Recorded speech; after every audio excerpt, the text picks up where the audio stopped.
சிறு தொழிலில் ஈடுபடும் இந்திய வர்த்தகர்கள் முறையான அனுமதிகளுடன் தங்களின் வர்த்தகத்தை மேற்கொள்ள வேண்டும் என கேட்டுக் கொள்ளப்படுகிறது.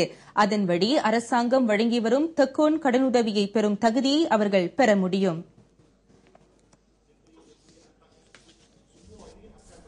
இந்திய சிறு தொழில் வர்த்தகர்களுக்கு உதவுவதற்காக அரசாங்கம் இவ்வாண்டு தெக்கோன் கடனுதவி திட்டத்தின் கீழ் 3 கோடி ரிங்கெட்டை ஒதுக்கியது.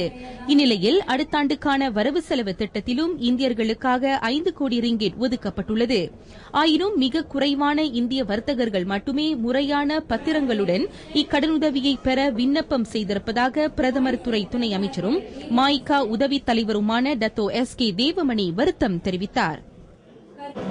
சிறு தொழில் செய்யறதுக்கு நிறைய இந்தியர்கள் ஈடுபடுறாங்க. ஆனா பல பேர் அடிபடுறாங்க. பல பேர் விண்ணப்பங்கள் ஒழுங்கா அந்த விதிமுறைகள் இல்லாம செய்யறாங்க.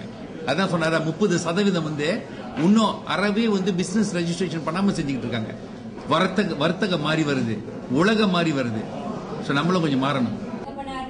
ஆகஸ்ட் மாதம் தொடங்கி நாடு முழுவதும் தெக்கோன் கடனுதவி திட்டம் குறித்து 60 விளக்க கூட்டங்களை சீட் எனும் இந்திய தொழில் முனைவர் உருமாற்ற சிறப்பு செயலகம் நடத்தியது. இருப்பினும் இத்திட்டத்தின் மீதான இந்திய தொழில் முனைவர்களின் விழிப்புணர்வு இன்னும் குறைவாக இருப்பதாக சீட்டின் செயல்முறை அதிகாரி டாக்டர் ஏ.டி. குமரராஜா கூறினார்.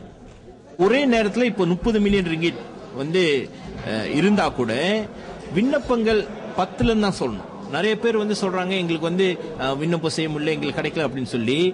அவர் டாக்டர் ராயம் சொன்ன நீங்க அவர் சொன்ன ஸ்பீச் நீங்க கேட்டிருந்தீங்கன்னா அவங்க எல்லா விண்ணப்பத்தையும் அப்ரூவ் பண்ணா கூட 4 மில்லியன் கூட தாண்ட மாட்டோம். சோ விண்ணப்பங்கள் இனிமேல் தான் வந்தாதான் இருக்கிற இந்த 30 மில்லியனை இந்த வருஷ காலகட்டத்தில் முடிக்கக்கூடிய ஒரு சூழ்நிலையில இருக்கும். ஏன்னா அடுத்த வருஷம் பிரதமர் இப்போ அண்மையில தாக்கல் செஞ்ச வரவு செலவு கணக்குல இன்னொரு 50 மில்லியன் கமிட் பண்ணிருக்காரு. அப்பனா இந்த வருஷமும் அடுத்த வருஷமும் 2 வருஷத்தையும் சேர்த்தோம்னா நம்ம 80 மில்லியன் ரிங்கிட் இருக்கு. கடந்த 3 மாதங்களில் 308 இந்திய தொழில் முனைவர்களின் விண்ணப்பங்கள் அங்கீகரிக்கப்பட்டன. அவர்களுக்கு 35,78,000 ரிங்கிட் வழங்கப்பட்டு வருகிறது. அதன் ஒரு பகுதியாக நேற்று கிள்ளான் பள்ளத்தாக்கைச் சேர்ந்த 103 இந்திய தொழில் முனைவர்கள் தெக்கோன் கடனுதவிக்கான காசோலையை மாய்கா தேசிய தலைவரும் பிரதமர் துறை அமைச்சருமான டத்தோ ஸ்ரீ ஜி. பழனிவேலிடமிருந்து பெற்றுக் கொண்டனர்.